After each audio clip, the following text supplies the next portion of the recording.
of war at sea. The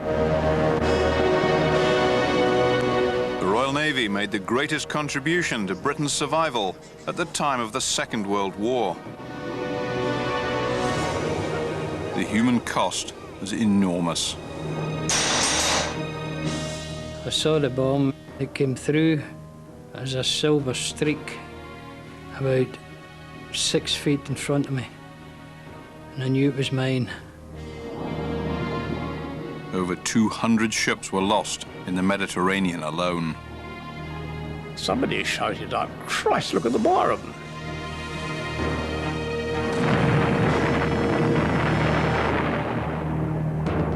Great battleships were sunk as aircraft changed the face of naval warfare.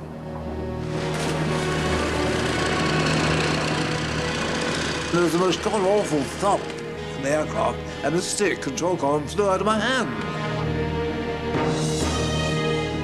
At this desperate turning point of world history, Britain turned to the Royal Navy. And the history of Britain once more became the history of war at sea.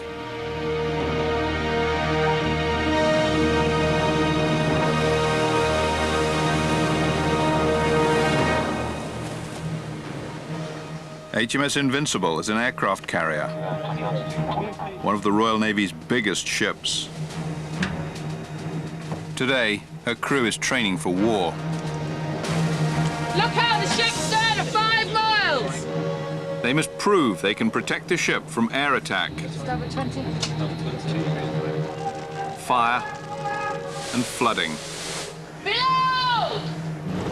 The weapons have changed, but the modern Navy trains for those dangers once faced by people who fought in the aircraft carriers of the Second World War. Because it was the Royal Navy who showed the world what a powerful force aircraft carriers could be in the battle for the Mediterranean.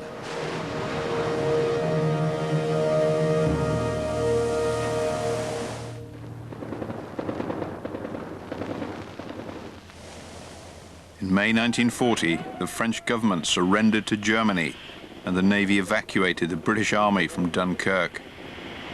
Winston Churchill was appointed Prime Minister and faced the biggest threat to Britain's survival since Trafalgar. He immediately had to make a decision whether to fight in the Mediterranean or retreat. The Mediterranean had been controlled jointly by the Royal Navy in Gibraltar and the French fleet at Mers el Kabir in Algeria. With France defeated, this strategy was in tatters. The Royal Navy stood alone. The Chiefs of Staff told Churchill that the Mediterranean could not be defended and should be abandoned. Churchill knew this was a policy of utter despair. Pulling out of the Mediterranean would send a signal to the rest of the world that Britain was beaten and her empire was up for grabs. But it was vital to stop the modern French fleet falling into German hands. Churchill decided that the French must be given a stark ultimatum: surrender their ships to Britain or be sunk.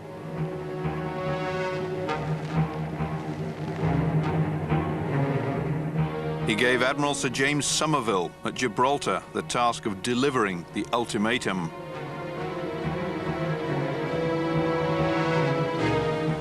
Somerville set out with a force of several big warships, steering a course to confuse German spies on the Spanish mainland. Lieutenant Bailey was a young officer on HMS Active, part of Somerville's fleet.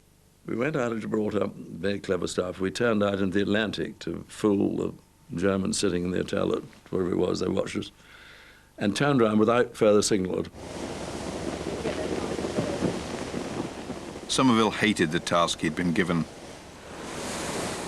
He had trained with the French officers for years, worked with them in the English Channel at Dunkirk, and many were his friends. He desperately hoped for a compromise. But Churchill's instructions, sent directly to Somerville on HMS Hood, made it clear what was expected of him. You are charged with one of the most disagreeable and difficult tasks that a British admiral has ever been faced with. But we have complete confidence in you and rely on you to carry it out relentlessly. Somerville delivered the ultimatum. His ships blockaded the harbour.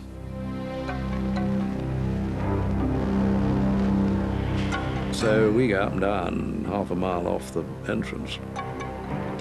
And you could see the big guns sort of going back and forwards. It wasn't frightening because I don't think I had any idea what the hell happened when shells went off. I'd never seen one.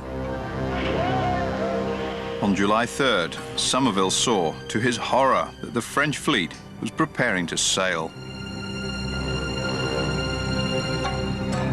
At 17:55 in the evening, he ordered his ships to open fire with a massive salvo.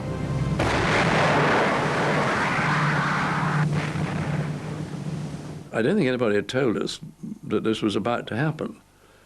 But it happened, and there was a lot of noise, and a lot of shells went over. First shells I'd ever heard. And a bloody great bang, and something blew up inside.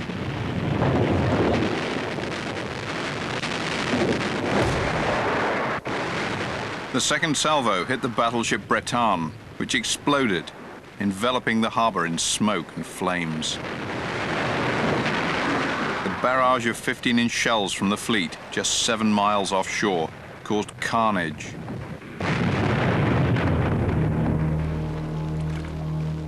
Within minutes, over 1,000 French sailors had been killed.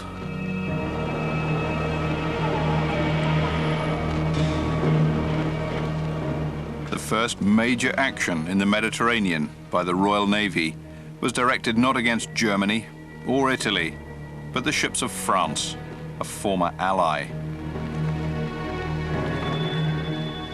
In the confusion, the Strasbourg, the most modern battleship in the harbour, escaped with some smaller escort vessels. Somerville set off in pursuit. We, in my destroyer, we could do about 30 knots. The Hood, the biggest ship we had in the Navy, came past us like a speedboat. It's quarter deck underwater, its nose in the air, overtaking us in a destroyer. And it really was an amazing sight, this bloody great thing. And then suddenly it swung its main armament around, and some poor little French frigate had come out, and they blew it clean out of the water.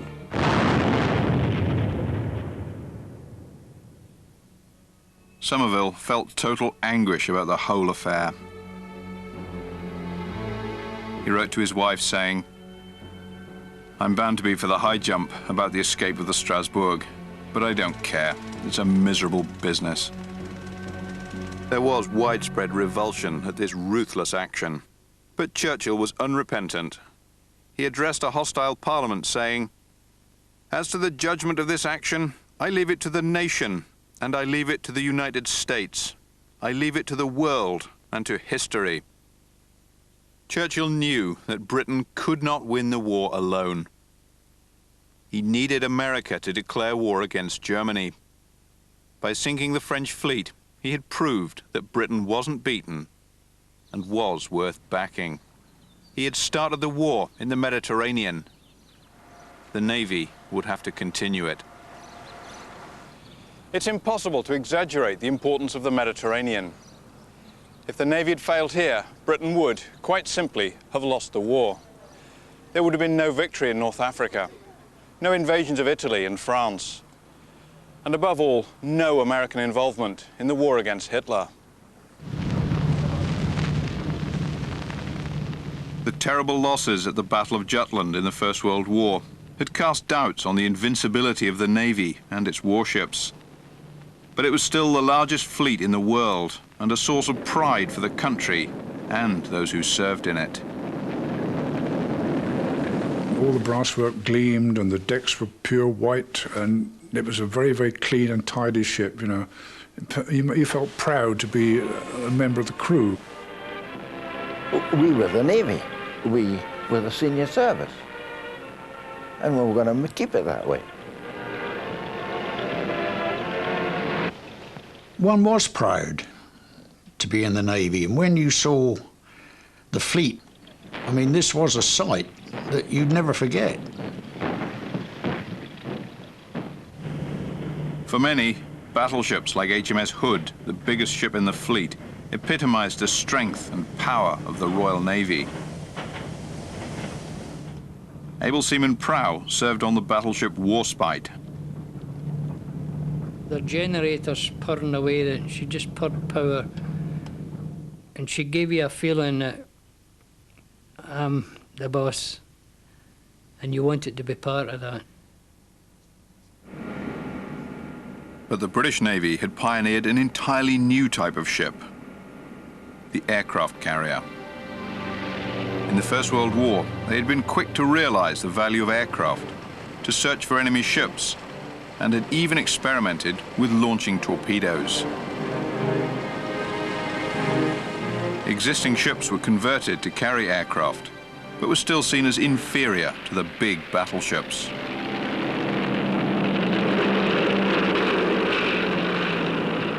Traditionally, the essence of the Royal Navy was to find the enemy battle fleet and destroy it.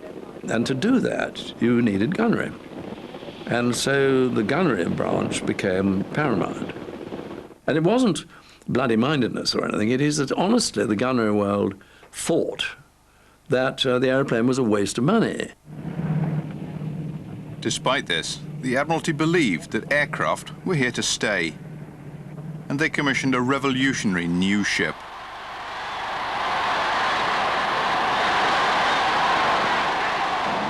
In 1937, when Ark Royal went down the slipway, she was unique, a modern ship for a modern age. 800 feet long, the Ark Royal is the most up-to-date carrier in the world. She's the first of the new floating aerodromes for the Fleet Air Arm.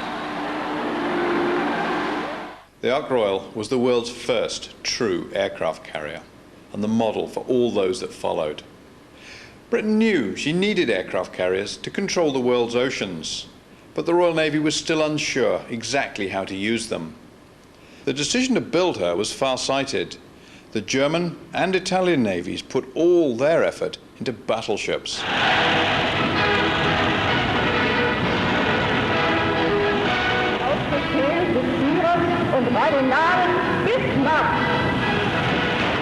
The largest battleship afloat was the Bismarck, launched in Germany in 1939. She was extremely fast and heavily armoured against the biggest shells. She was the spearhead of a rejuvenated German navy. By June 1940, the Ark Royal was stationed at Gibraltar and had become the key component in Somerville's force.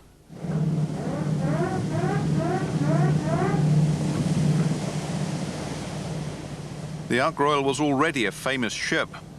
Her name was recognised around the world. In December 1939, she'd been involved in an action off Norway, and the German Air Force claimed to have sunk her, a claim repeated by German broadcasters. And regularly over the air comes the old lie about sinking the Ark Royal. All these ships are armed and at their appointed station. She was so often in the news, she was known throughout the Navy as the Daily Mirror ship. In those days, we often called that, and I mean, in fact, we revelled in it to some extent. Oh yes, I think we were very happy with that.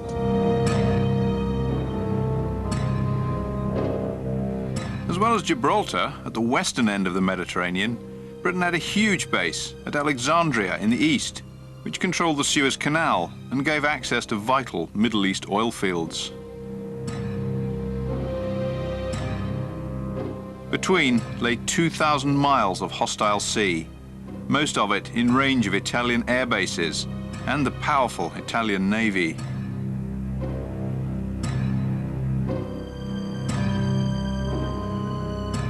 In the middle was Malta, the only British possession in the Mediterranean. Every month from August 1940, the Ark Royal escorted a vital convoy of provisions and weapons to Malta. Within hours of sailing from Gibraltar, the air attacks would begin. Wave after wave of bombers would target the convoy. The Navy believed that the best defense against air attack were the ship's anti-aircraft guns. You saw an enemy airplane was coming in from somewhere, visually reported, And somebody up there got something, put it on top of the AA shell, and wound the fuse to where they wanted to put it. Then you stuff it in the gun, then you fire it. The odds on this being anywhere near the aeroplane are absolutely nil. You just fire at it and hope that there's so many rounds going up there that they can't fly through that. But they seem to mostly do that, get through. Somerville saw that attack by aircraft would become the greatest threat in the future, and that radar could be used to protect the fleet. 356, APG 66, 3. The Ark carried 2 squadrons of Fairey Fulmars, the Fleet Air Arm's principal fighter. Designed before the war as a 2-seat fighter, they were strong, but painfully slow. The Fulmar, don't forget, did 247 miles an hour, flat out, downhill, with the help of gravity.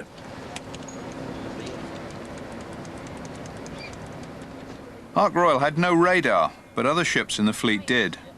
Somerville used it to locate the enemy bombers, giving the Fulmars time to take off, gain altitude, and intercept them. As a last resort, the captain and crew on the bridge could maneuver the ship quickly and vigorously to avoid the bombs, something they still practice today. Keep the hard turn onto starboard, Ostwatch. Over, stand to! Right, look on the port side! Maximum speed. The crew of the Ark Royal developed this to a very fine art. Bomb doors are open and the bombs are away. 5 degrees to starboard, sir. 5 degrees to starboard. 10 degrees to port, sir. 10 degrees to port. And boom. And boom, boom, boom, boom, boom, boom, all the way down the ship's side. The Ark Royal escorted convoy after convoy to Malta and always returned unscathed. We seemed to live a charmed life for the first few months, but I think we all felt it couldn't go on like that. It would eventually end. In the Eastern Mediterranean, the problems were far greater. The fleet was based in Alexandria under the command of Admiral Andrew Cunningham. Cunningham was a Nelsonian figure, epitomizing the aggressive instinct of the Navy. His intentions were clear. He told the fleet that the enemy should never feel that it was safe to put to sea. His convoys to Malta passed even closer to Italian air bases. His aircraft carrier, HMS Illustrious, provided air defense and did have her own radar. But Cunningham's convoy faced an added danger, the presence of the Italian fleet. Mussolini, the fascist dictator of Italy, had been building up his navy throughout the 1930s.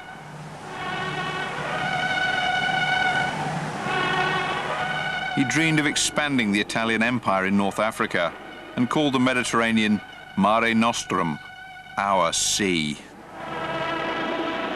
Now an ally of Hitler's Germany, Italy had a fleet of 100 submarines,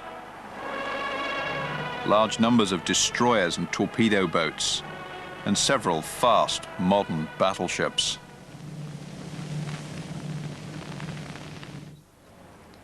Mussolini decided to base the powerful Italian navy here in Taranto, a large natural harbour on the heel of Italy.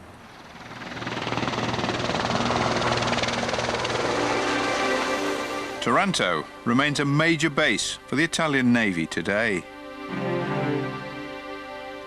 Taranto grew in importance, and by 1940 its defences were formidable. The Italian Navy considered it impregnable. Cunningham needed a solution to this constant menace. The pilots on Illustrious worked out a plan to attack the Italian fleet at anchor, something that had never been done before.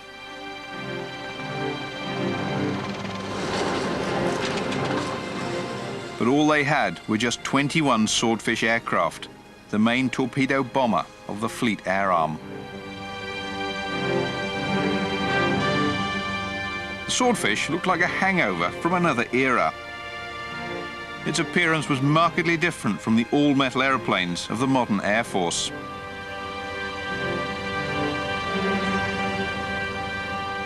Well, our first reaction when we saw it, actually, is, good God, does it fly? There's all these sort of wings and things sticking out the side. It's a big aeroplane. It's a biplane, so it can lift heavy weights with lots of fuel.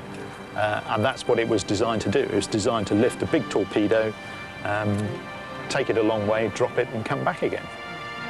They likened it to the old lady's string bag. It didn't matter what you put in it, it held it. That aircraft was really something special.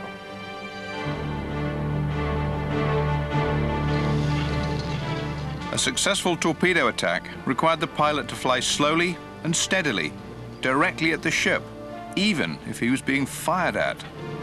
It had to be dropped absolutely spot on. And that meant you had to drop it about a height of 30 to 50 feet. I mean, if you aim just above sort of deck level of a ship you're attacking, that will put you about right.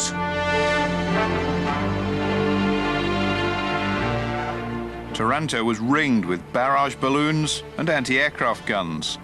The ships themselves were protected by anti-torpedo nets suspended in the water and could defend themselves with their own weapons. Clearly, the plan involved considerable risk for those taking part. The staff estimated, didn't tell us, 50% of casualties. We didn't know that, thought we. There might have been a lack of enthusiasm. By November, reconnaissance photos showed that the Italian fleet was concentrating its forces in Taranto. Something had to be done quickly. Sometimes in war, desperate men attempt the impossible. Usually they fail, but if they succeed, they can change the course of warfare forever. One such attempt was the attack on Taranto.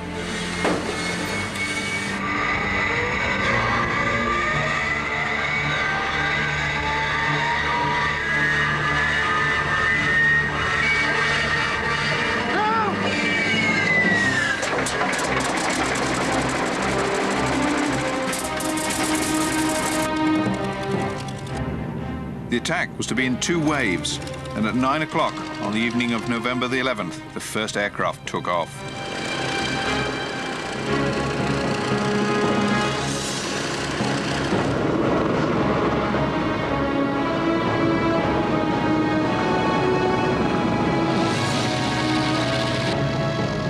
An hour later, Welham followed in the second wave.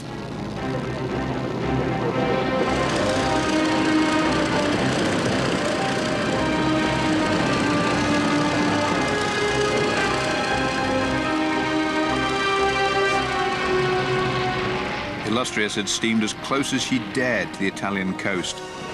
But at 90 miles an hour, laden with 2,000-pound torpedoes and extra fuel tanks, the Swordfish took an hour and a half to get to the target. Giovanni Acquaviva was a 9-year-old boy at the time of the attack. We children went down into the shelter with my mother and father. We could hear the bombardment, the anti-aircraft fire. It was like an inferno, a night of hell. So, more than 30 miles away, we could see the glare in the sky and all this stuff going up. I don't know if you've ever seen anti-aircraft fire, but it's nearly all tracer, and there's a rather strange effect. It appears to be coming very slowly towards you, and then suddenly, you hope, whistle spots you. And so I said to myself, right, hang on, I'm going down. So I started diving. And as we were building up speed, and I met a barrage balloon. But I had to do a violent maneuver to avoid this, to the horror of the observer. And I just avoided the wretched thing when there was the most god-awful thump in the aircraft, and the stick control column flew out of my hand. We were going roaring down like this, and I was trying to get control of this wretched aircraft, when I suddenly realized that I was diving straight in the middle of Taranto City, you see, which was obviously a bad thing. And so I hauled the control column back in the hope that the elevators were still working, and they were. So we came out of the dive. Over to starboard, to the right, was a huge grey thing, which was obviously a battleship.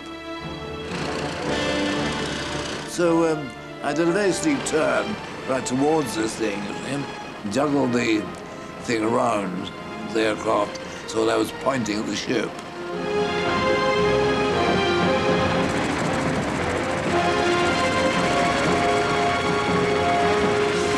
I let the fish go at about the right height, about the right distance.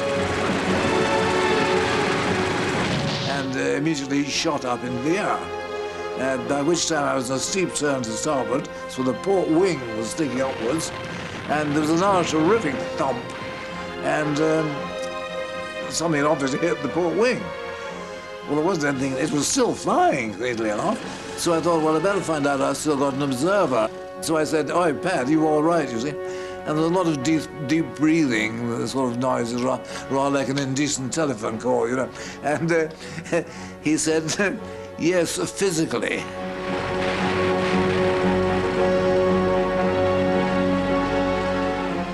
Despite an enormous hole in his wing, Wellham arrived back on Illustrious. Down we went into the hangar.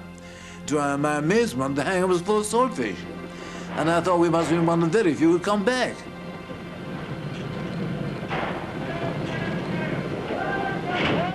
E quindi la mattina dopo siamo usciti, ovviamente. And the following morning, we came out, Veramente raccapricciante. and we saw this spectacle, really shocking, of the battleships.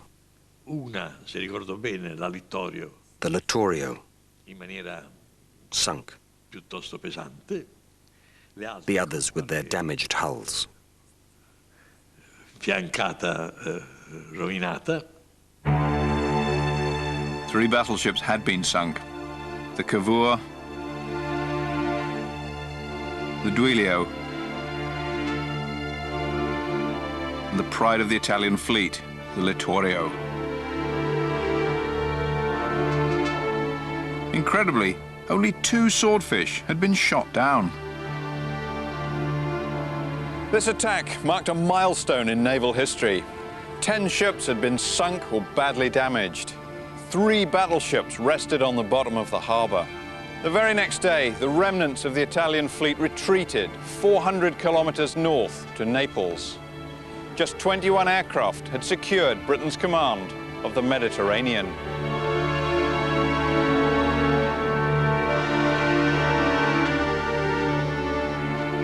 At last is a success. And also I think one of the feelings was, surely the Navy will now appreciate what we're worth, sort of thing. The significance of Taranto was greater than anyone could imagine. Its success echoed around the world. A few days later, a slight figure in a strange uniform was seen here on the steps of the commander's residence. He was making notes and taking photos. He was an officer from the Imperial Japanese Navy. His report would have a huge influence on the outcome of the Second World War.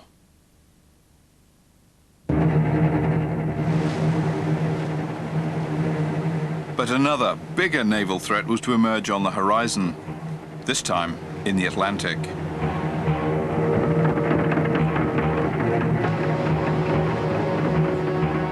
And the Ark Royal played a key part in its resolution.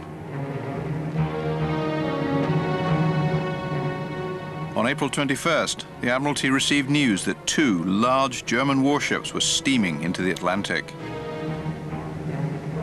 The Bismarck was out. Bismarck was a formidable battleship, brand new and larger than any British battleship afloat. She was built with exceptionally strong armour plating and was remarkably fast. Accompanied by the Prinz Eugen, a modern cruiser, the 2 ships posed a huge threat to the Atlantic convoys.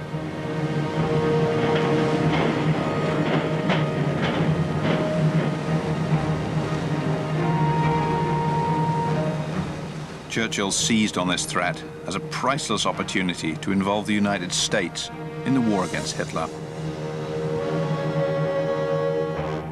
In a top-secret telegram to Roosevelt, Winston asked for help in finding the 2 ships. Should we fail to catch them going out, your Navy should surely be able to mark them down for us. Give us the news, and we will finish the job. But things did not go as well as Churchill wanted. On May 24th, the Hood, Britain's largest battleship, and the Prince of Wales, one of Britain's newest, found the Bismarck and the Prinz Eugen off Iceland.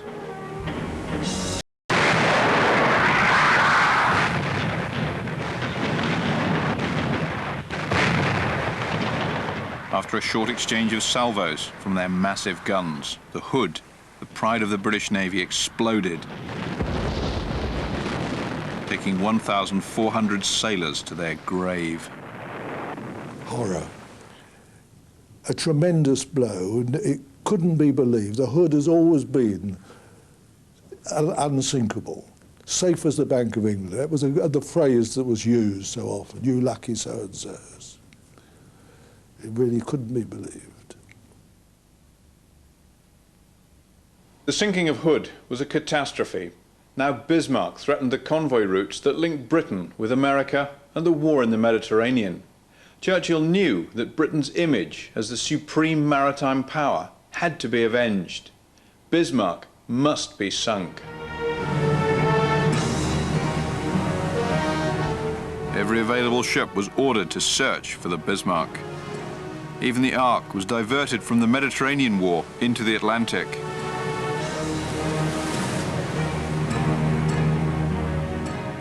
Bismarck was spotted in mid-ocean, far ahead of the British ships. Only one weapon could slow her down. 12 swordfish were launched from the Ark in a force 8 gale to attack the Bismarck. John Moffat, a swordfish pilot, was in 818 Squadron on the Ark Royal.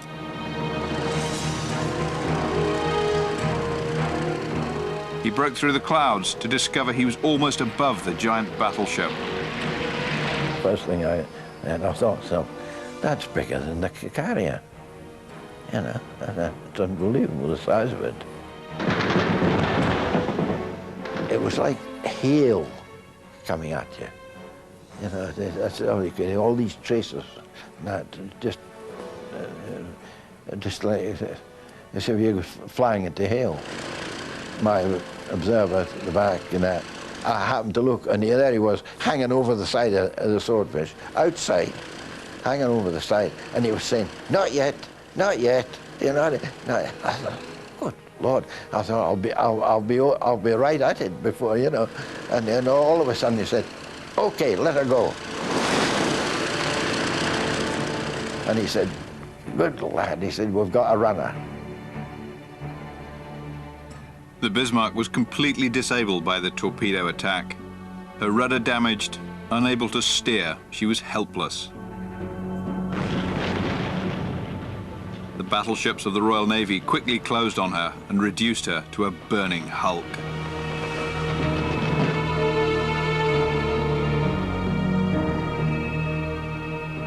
I flew across her about 50 feet up with all these buds in the water. Not a nice sight.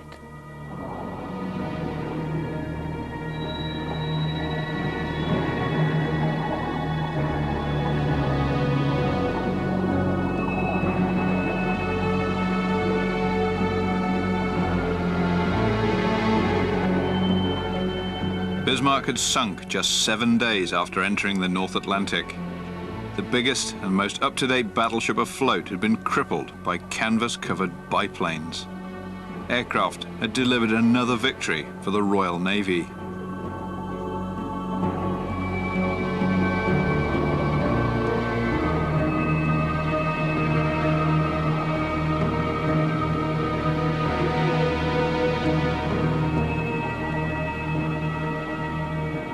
Bismarck was sunk, and the search now switched to Bismarck's companion, Prince Eugen.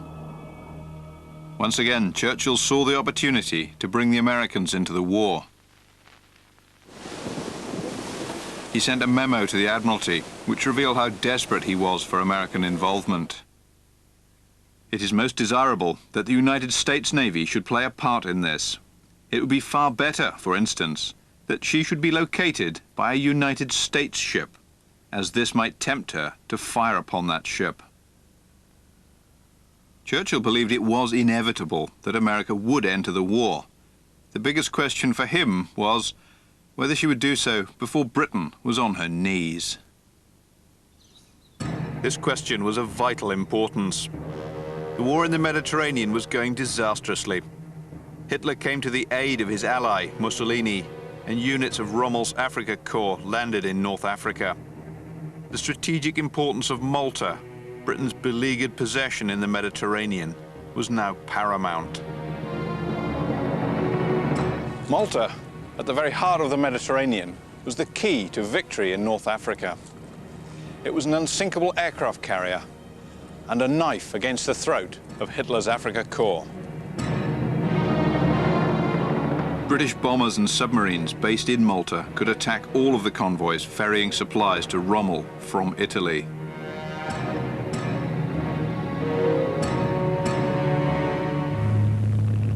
To eliminate this threat, the German 10th Air Force established bases in Sicily.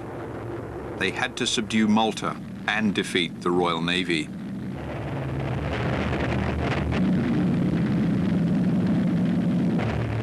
Their first target was the victor of Taranto, HMS Illustrious.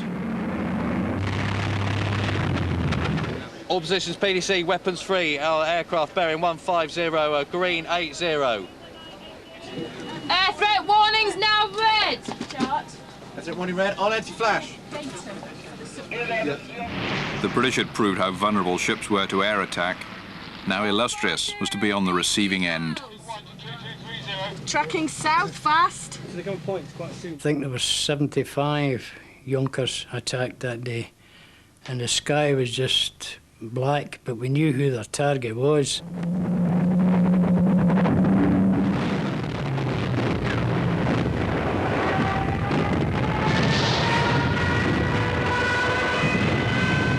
It was a case of everybody getting in there and see what we could do for them, but I think they hit her 6 times.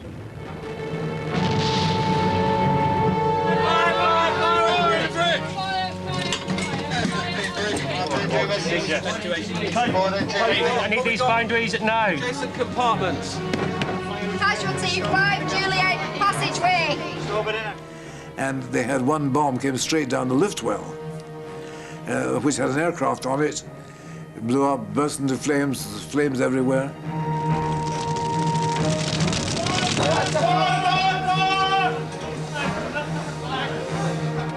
The impact of high explosives on a ship is devastating. Fire Woodham Galley! The crew has 2 battles to fight in one. The ship must continue to defend itself while casualties are dealt with, flooding stopped, and the fires put out. The crew have only themselves to rely on. There's nowhere to run to. You've got nowhere to run to. If you don't like fire, it's unlucky. You either put it out or the fire will put you out. The 6,000-pound bombs that hit Illustrious penetrated the hangar deck, which became an inferno, killing many of the aircrew from the attack on Taranto. She took a hammer and it was the real war starting. Desperately wounded, Illustrious staggered into Malta and tied up here at number 5 dock for emergency repairs. Anxious to finish their work, The Stukas attacked her night and day for 3 days. Illustrious survived, but the onslaught on Malta intensified. The Germans were determined to bomb Malta into submission and totally destroy it as a British base.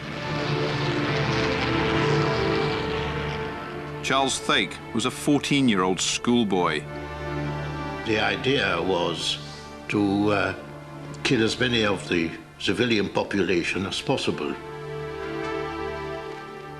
I mean, there were times when you wouldn't even dare to get out of the house or walk in the streets.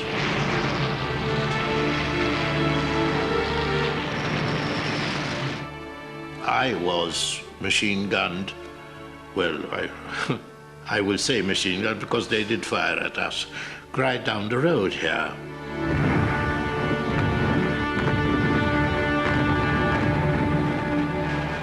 The war had reached a new level of ferocity. The Royal Navy was about to mount a rescue operation that threatened to turn into its biggest defeat in history. On the island of Crete were 22,000 British and Empire soldiers. Germany invaded by using airborne troops.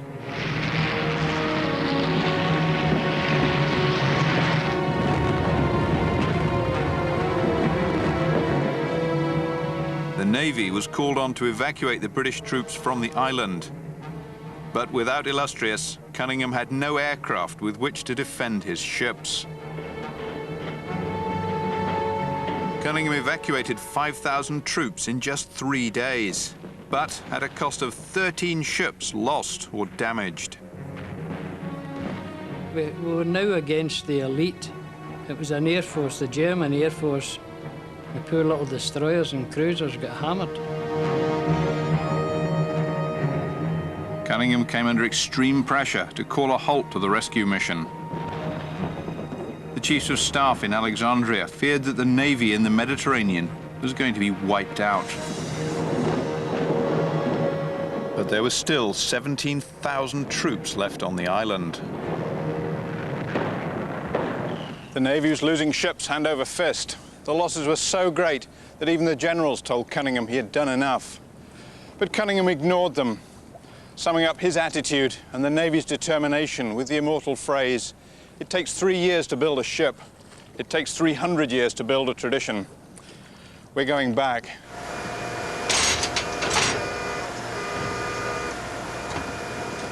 And they did go back.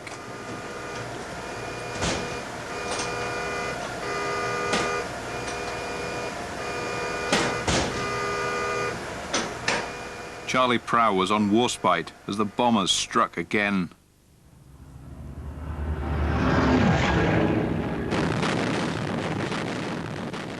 My gun was blown over the side, complete with the 4 men inside it.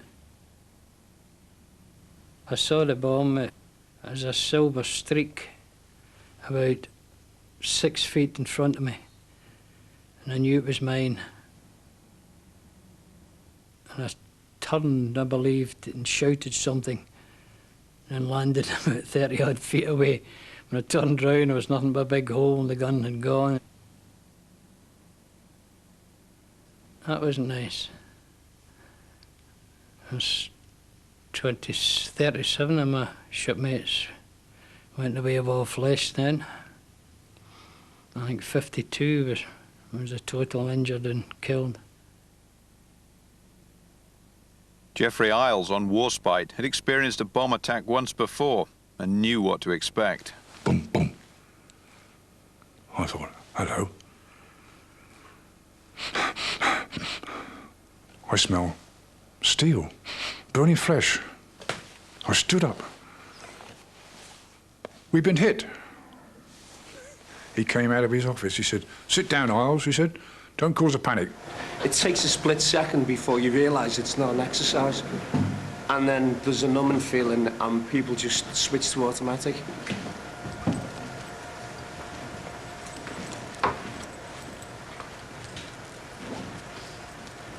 Then I went down below decks to see if I could do any, help anybody.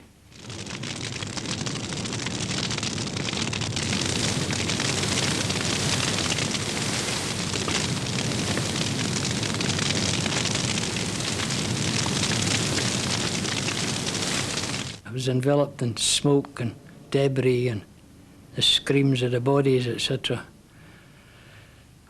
Picking up what used to be human beings that now looked like a big black burnt smelly jelly. The smell of petrol and oil and clothing and flesh and blood all mixed up. I still smell it. It's not a nice smell. In the next few minutes, the first survivors came struggling by, all burnt, damaged, injured, bleeding, and that horrible smell of burning flesh. It's a horrible smell mixed with burning steel, you know.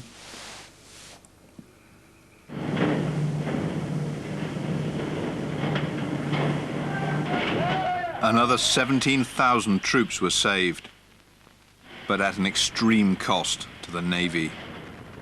2,000 odd sailors died getting those people out, and we lost 5 destroyers and 4, I think, cruisers, 2 battleships crippled and an aircraft carrier crippled, and 10 other ships badly damaged.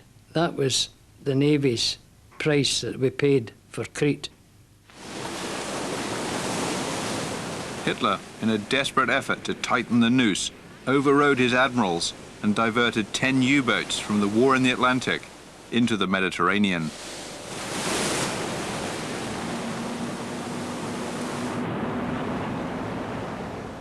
A few weeks later, the Ark, returning from yet another Malta convoy, was approaching Gibraltar.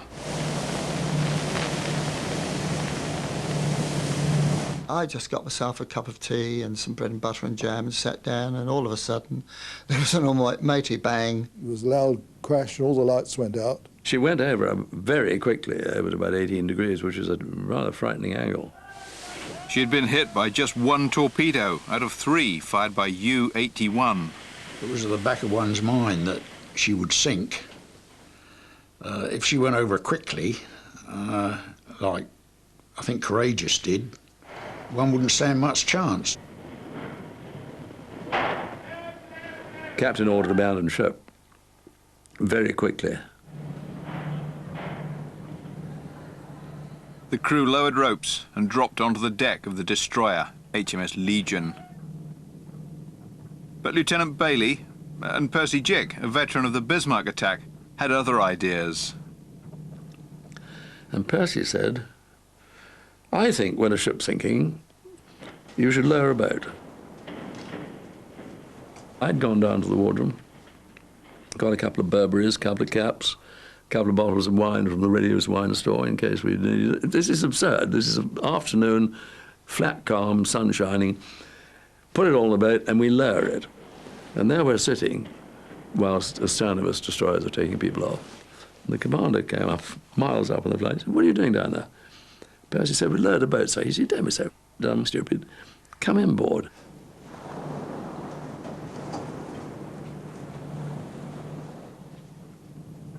Below decks, a damage control party was trying to save the ship.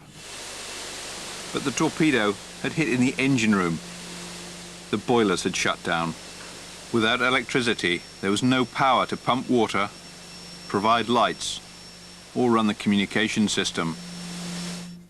And it's quite worrying when you're dead quiet and nothing's moving and the thing's on one side. And I went down and it was so calm, I actually went into the water before I discovered I'd reached the water level down about 5 decks.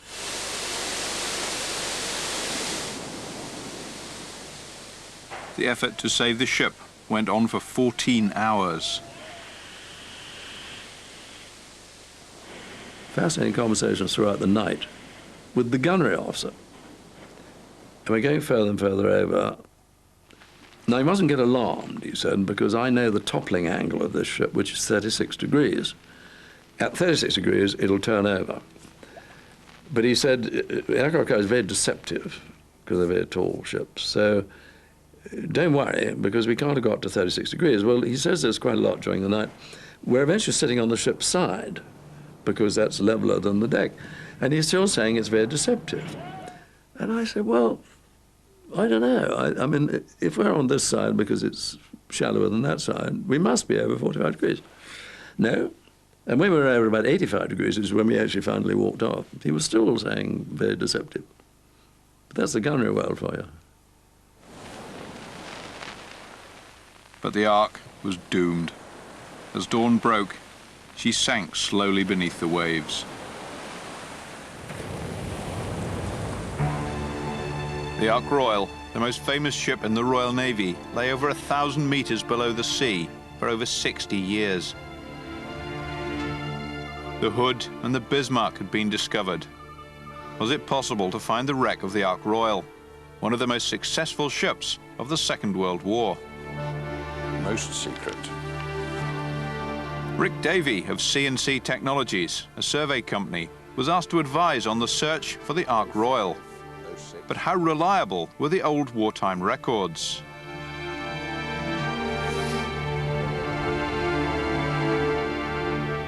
Over 1,000 square kilometers of ocean was surveyed. It took days, but produced no result. Finally, after expanding the search area, 2 large objects were discovered, but they were far from her last reported position. Could this be the Ark?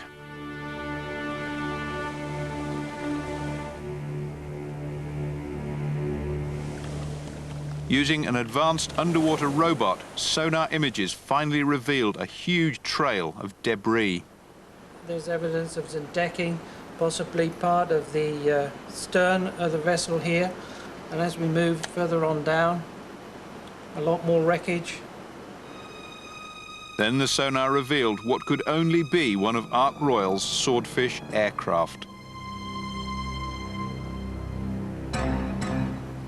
The shape and outline of it, the guns, the gun positions, comparing it with the photographs that we have of the Ark Royal, which showing where the guns were positioned. The impact. That's possibly where the torpedo hit, yeah. There must be a very strong case here for it being the Ark Royal. The Ark Royal had been found.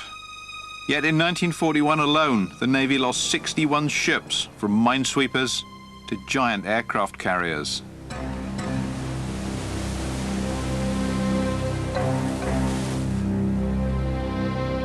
"12 days after the Ark sank, HMS Barham, one of Admiral Cunningham's last battleships, was patrolling off Tobruk.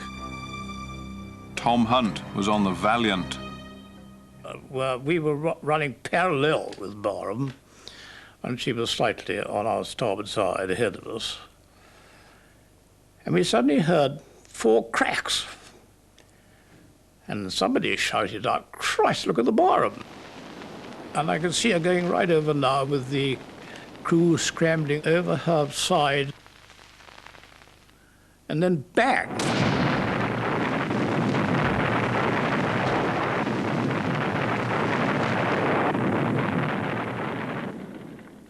But in actual fact, they picked up over 500.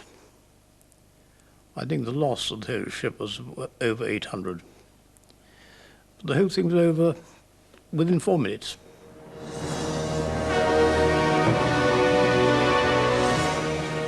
Over 200 ships were lost in this campaign. Despite these great losses, the Royal Navy had not retreated from the Mediterranean, and the German army in North Africa was being starved of supplies.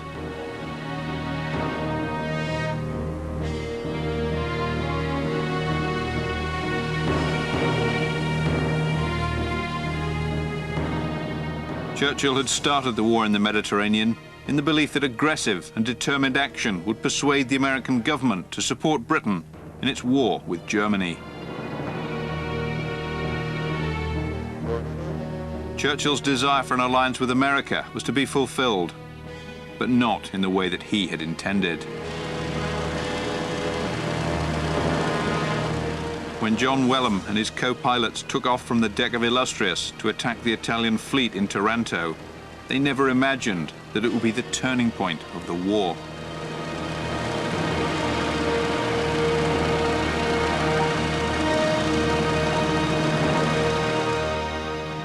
But the Japanese officer, who had shown the greatest interest in the attack, had returned to Japan.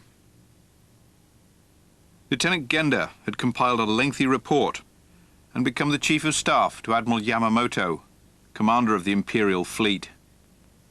The Japanese, like the British, had built a large number of aircraft carriers. Yamamoto was particularly interested in the use of torpedoes in the shallow waters of a harbour.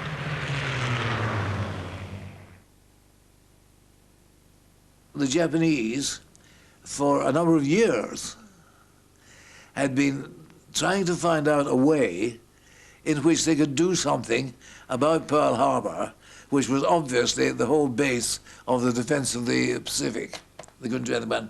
And they suddenly saw that, to their amazement, the British had done it with a string of biplanes and had put the Italian fleet completely out of action.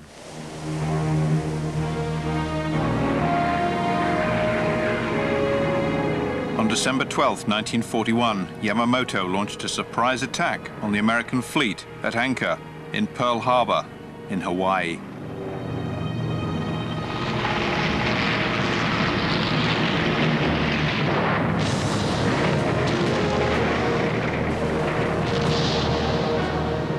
The Japanese forces were 10 times bigger than the 21 Swordfish aircraft that attacked Taranto, and the damage they inflicted was also greater.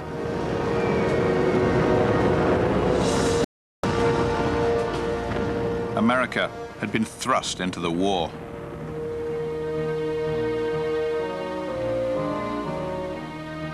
That night, Churchill recorded in his diary, "Being saturated and satiated with emotion and sensation, I went to bed and slept the sleep of the sound and thankful." 11 months later, Allied forces landed in North Africa, the first landings on Axis-occupied territory that would end with the Great D-Day landing in 1944. In September 1943, the Italian fleet had surrendered at Malta to Admiral Cunningham.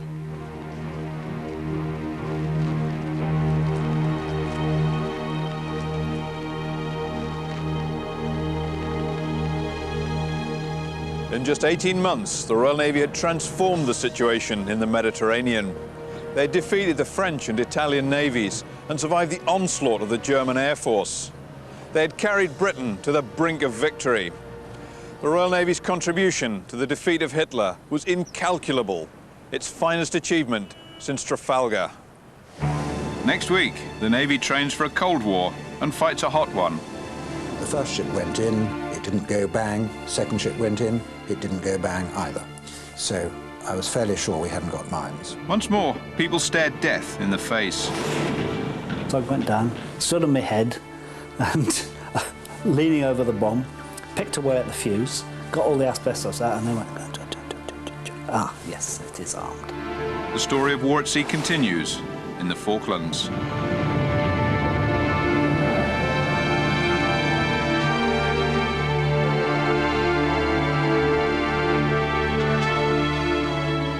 Next on BBC Two, the concluding session in this year's Masters Snooker Final.